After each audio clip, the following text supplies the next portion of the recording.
The man was so fed up with his wife that he actually hired a lover for her. Crazy, right? But the movie doesn't start there.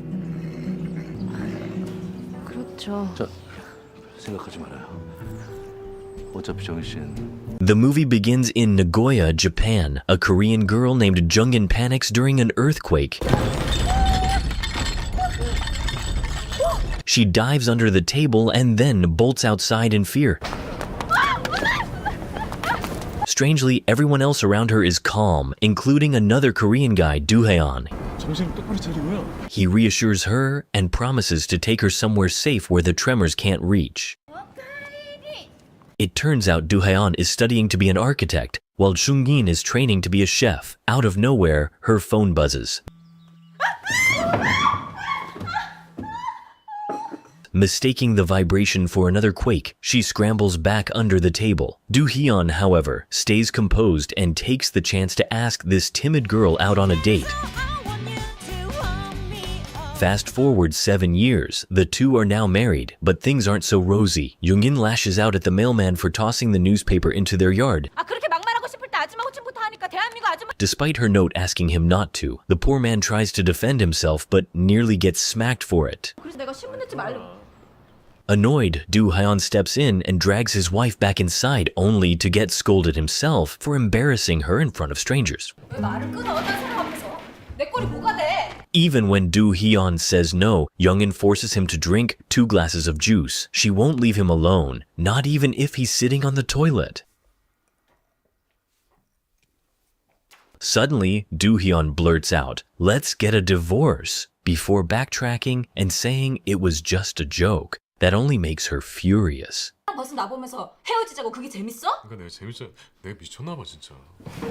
She lights up a cigarette right in the kitchen, blows smoke in his face, and even starts vacuuming so he can't eat breakfast in peace. When he finally heads to work, she immediately calls him to complain that she feels ugly, constipated, and miserable. All because of him and his stupid jokes. They argue back and forth until Do-heon finally snaps, shouts, "Fine, divorce it is," and promptly crashes into a car.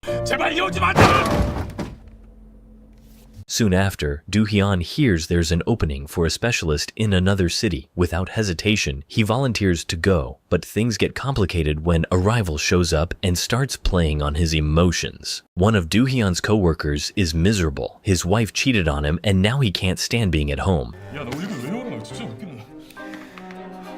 That poor guy ends up drinking with Do-heon to drown his sorrows. Meanwhile, back at Do-heon's place, Jungin is waiting for him right at the door. She's chain smoking, burning through pack after pack, and driving him insane. The next day at work, Do-heon begs a colleague to let him leave town. No matter what happens at home, somehow he's always the one at fault, while his wife is always right. His bespectacled coworker suggests a sneaky plan, make Jungin want the divorce herself by acting strange and unbearable. Do-heon gives it a shot. He comes home refusing to change clothes, pretending to be sick, and even refuses to shower. But Jungin isn't fazed at all. Soon enough, he's freshly washed, dressed again, and already polishing off his second plate of pasta. Clearly, reverse psychology won't work on her. Finally, Do-heon breaks. He drops to his knees in front of his boss, begging to be sent on a business trip. When he gets the approval, he goes home and announces to Jungin. But of course, she immediately starts grumbling that now the house will be left unattended. But even with the trip coming up, Do-heon's family life continues to unravel. Jungin keeps pestering him non-stop. He tries to escape into the bathroom, but she follows him right in. He's at his breaking point, imagining himself yelling at her to shut up,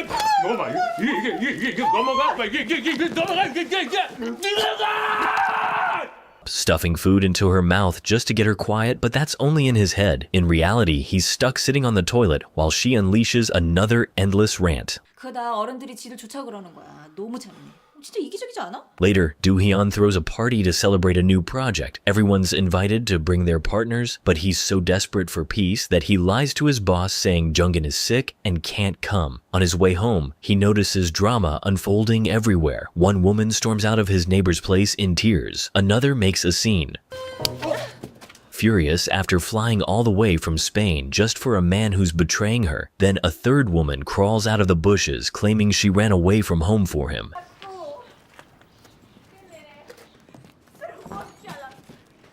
And to top it off, a fourth one gets kicked out of her lover's house after leaving her husband and kids. Everywhere Do-hyun looks, relationships are falling apart. Meanwhile, Youngin doesn't even want to attend the party, but she forces herself to go for her husband's sake. And Do-hyun, out of ideas, pulls a ridiculous stunt. He smashes a plate and even pours dish soap on the floor in front of her. John-in slipped while running, but can a twisted ankle and a broken toe stop her? No way. She still showed up, and somehow she looked stunning, even on crutches. The director's wife immediately started grilling her with rude questions, like why she hadn't had kids yet. The other wives nodded in judgment, but John-in wasn't having it. She clapped back fast, putting the woman in her place. The problem was, she got a little carried away and ended up spilling food all over the snobby ladies. Later, when she got home, she saw her neighbor about to jump off the roof. 일단 내려오시고요. She called the cops right away. Now they're all sitting at the police station. Outside, a crowd of women waits for the neighborhood heartthrob. Even the police captain's wife was swooning over him. Only John-in was furious at her neighbor for being so reckless. The police weren't thrilled either. One of the officers told Do-hyun he was lucky to have such an amazing wife because no woman could resist this Casanova. The crazy part? Every one of these women was married. Do-hyun then asked Casanova to meet with him and actually begged him to seduce his wife. Turns out, Do-hyun didn't have the guts to file for divorce himself. He told Casanova that if he didn't help, he'd rather drown, and he literally ran into the water. Casanova jumped in to save him, but ended up needing CPR himself. The so-called savior couldn't even swim and was terrified of water. Do-hyun complained that marrying his wife was like marrying a TV drama character. Still, that day in Japan changed everything for him. Casanova finally agreed to seduce this unusual woman. But first, John-in needed a job, so they'd have an excuse to meet. So, Do-hyun sent her to a radio station. Since she loves to talk more than anything, she immediately rattled off 100 ideas for future broadcasts. Her husband secretly arranged to pay her salary, but the confident John-in demanded triple pay on her own. On her first day at work, she didn't stop talking for a second. 제 말은 세상을 왜 좋게만 보냐는 거죠. 그렇게 큰 사고를 당하면 이렇게 얘기하는 게 상식 아닌가? Commenting and criticizing everything under the sun, Casanova tried to impress her by flexing his body, but she just shoved him away and told her husband not to hang around this weirdo who wore only a t-shirt in the middle of winter. Casanova took that as a challenge. Now he was determined to win over this unusual woman, but without physical contact, as Do-hyun reminded him. The self-proclaimed expert quickly figured out a few things. She wasn't feeling well, she wore Chanel perfume, and she was constipated. He had only seen her 3 times, but he wasted no time observing. Still, it wasn't enough. Casanova gave Do-hyun an assignment. Write down every detail about his wife, from her morning bathroom habits to her erogenous zones, her favorite books, flowers, and even athletes. Everything. At one point, Casanova pretended he was about to throw away an entire box of perfectly good dishes. John-in was shocked, but he immediately switched to playing the vulnerable man, even squeezing out a fake tear. After tea, he suddenly ran off, leaving the dishes behind.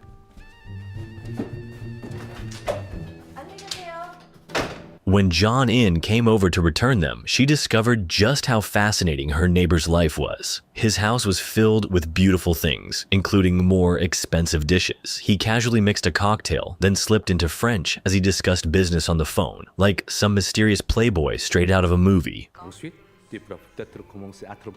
Turns out, Casanova and John In shared the same taste in French perfume and literature. She even admitted she used to have a nickname, the 2-month girl. At first, men were drawn to her pretty face, but after 2 months, they couldn't stand being around her anymore. Casanova listened closely, showering her with compliments. That night in bed, John In told her husband that their neighbor wasn't such a bad guy after all. The radio host colleague wanted to invite her out for wine, but Casanova swooped in first, and she chose him instead. He took her to a farm, offering her fresh milk and showing off what his naughty fingers could do.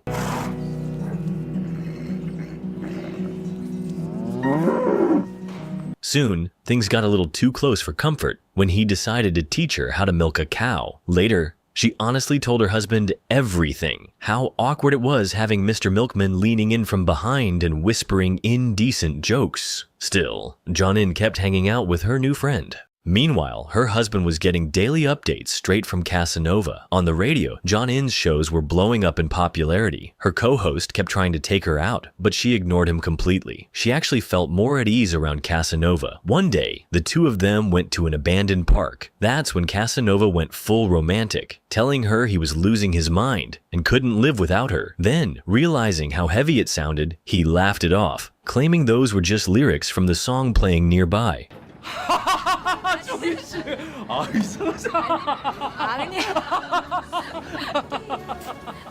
The moment was painfully awkward. Dukan, of course, was spying on them. Casanova spotted him, chased him down, and pressured him not to interfere. He reminded Dukan that he wasn't a fighter and begged him not to question his loyalty. Slowly, John In's world stopped revolving solely around her husband. She poured herself into work, and her spirits were higher than ever. Still, from time to time, she'd feel a wave of nostalgia for the early days of her marriage, back when they were deeply in love. They once had so many romantic moments. At one point, the couple nearly made love again, but John In got a sudden call from work and bolted, leaving her husband lying naked on the couch. Soon, she was offered the chance to host her own show nationwide, but it meant returning to Seoul. Everything seemed to be falling into place, but the tiniest disagreements kept driving them apart. In the end, John In left for Seoul on a sour note. Dukan told Casanova that things had resolved themselves, and his services were no longer needed. But Casanova wasn't convinced. He felt the game wasn't over and planned to keep playing. Now, John In and her husband were living separately. She and her team focused on bold, provocative interviews with celebrities, like one with a choreographer accused of groping his young, muscular students. Meanwhile, Dukan's co-workers were calling his wife cool, even featuring her in a magazine article. Then, out of nowhere, John In returned to Kangin, this time driving her own car. Even with her crazy schedule, John In still cooked up a whole spread of delicious food for her husband. She's got big dreams and plenty of plans, but she's nowhere near the perfect wife role yet. She doesn't even stay the night. She's always rushing back to the studio. Before leaving, she admits she had a dream where she made love to some man, but she never saw his face. Later in Seoul, Casanova lures John In to a restaurant so he can hand her some notes that'll help with her writing. She's planning to publish articles for a magazine. Over dinner, she confides that no matter how hard she and her husband try, they can't have kids. Meanwhile, Dukan tries to call a neighbor, only to find out the number's disconnected. That dinner ends up being her last meeting with Casanova. For a moment, she almost leans in to kiss him, but then pulls back.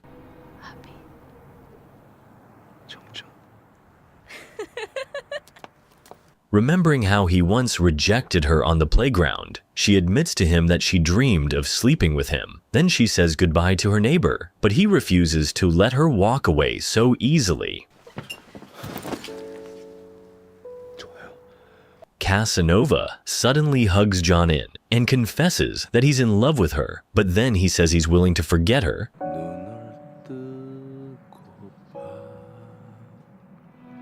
Delete her number, and disappear. With that, he walks out, leaving her completely stunned. Not long after, Dukan nearly runs Casanova over with his car, but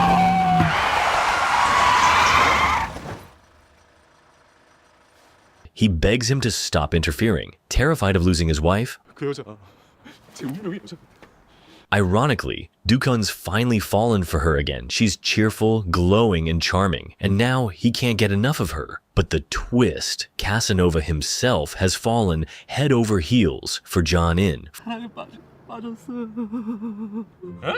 For once, the legendary heartbreaker is in love, and he refuses to hand her over to what he sees as a fool of a husband. Dukan rushes home, desperate to pay attention to his wife. But before he can, he gets an urgent call and has to leave again. At work, he chats with a divorced colleague, who to his surprise, ended up remarrying the same woman. Meanwhile, John In unexpectedly finds herself assigned to interview Casanova once more. Their conversation is blunt and personal, leaving their co-workers puzzled. Casanova shares the story of the femme fatale who completely changed his life, then disappeared to Seoul. Out of nowhere, Dukan blurts, "This is all because of me. Did you sleep with him? I hired him to seduce you." In that instant, John In realizes the truth. Her husband had grown tired of her and staged the whole thing just to get grounds for a divorce. 나랑 헤어지고 싶었던 거야? 그건 아니고. 아니게 뭐가 아니야? And now, after all this, he suddenly wants her back. The worst part? Casanova actually won her heart. He knew what she liked, listened when she spoke, and was always there when she needed him. She never even realized people could treat her like that. But in the end, it was all just a setup. She feels utterly betrayed. 7 years of her life wasted on this fool. 왜 이래 진짜? 손대지 마, 앞으로! And right then, the ground starts shaking. A massive earthquake hits. John In delivers her final broadcast in canon, telling the story of a pathetic man who tried to divorce his wife by hiring another man to seduce her. Do-hyun listened closely as John In wrapped up her broadcast with one final thought. Loved ones need to talk to each other. Anything in life can be fixed if you don't stay silent. 이 일을 시작하면서 제가 깨달은 사실이에요. With tears in her eyes, she announced to her listeners that she wanted a divorce. Later, she sat by the ocean, heartbroken. Right in front of her, Casanova walked into the sea, trying to drown himself. She rushed in, and soon the two of them, both soaked, were riding together in the back of a police car. John In wasn't angry with him anymore, but she told him they had to forget each other. Meanwhile, a worried Do-hyun met his wife and learned that she had rented out their house and packed all her belongings. He begged her to talk things through, but she reminded him it was too late. Those conversations should have happened long ago. 너 라디오도 그만뒀잖아. 강의 자리에 많이 들어와. Casanova, watching from the side, called Do-hyun a cowardly ram. Still, he told him there was hope if he rebuilt his marriage from the ground up, like a foundation after an earthquake. When John In and Do-hyun were packing the last of their things in Seoul, a newspaper came flying toward them. This time it was Do-hyun's turn to scold the poor postman, just like John In once did. That night, they stayed in their house one last time, but in separate rooms. At some point, John In slipped into her husband's bed and kissed him. Yet by morning, she was gone again. Eventually, the couple went to court to file for divorce. But on the way, they stopped at a little cafe for a quick bite. When a waitress made a careless mistake, Do-hyun snapped at her. John In scolded him right away, lecturing him about life. 그러니까 그 정도 고통이 힘들다고 징징대면서 남한테까지 패기치면 안 되지. Just like in the old days, for the first time in a long while, he realized how much he had missed her nagging. Now that he was staring down loneliness, he finally understood why she used to act the way she did. Then, just like before, John In's phone buzzed, and she ducked under the table just as she once had in Japan. And once again, Do-hyun leaned down and invited her on a date. The couple never made it back to court. Casanova, with all his dramatic tales, ended up taking over John-in's spot on the radio instead. That was all about my wife. If you vibed with this recap, smash that like button, hit subscribe, and ring the bell so you never miss the next crazy story I drop.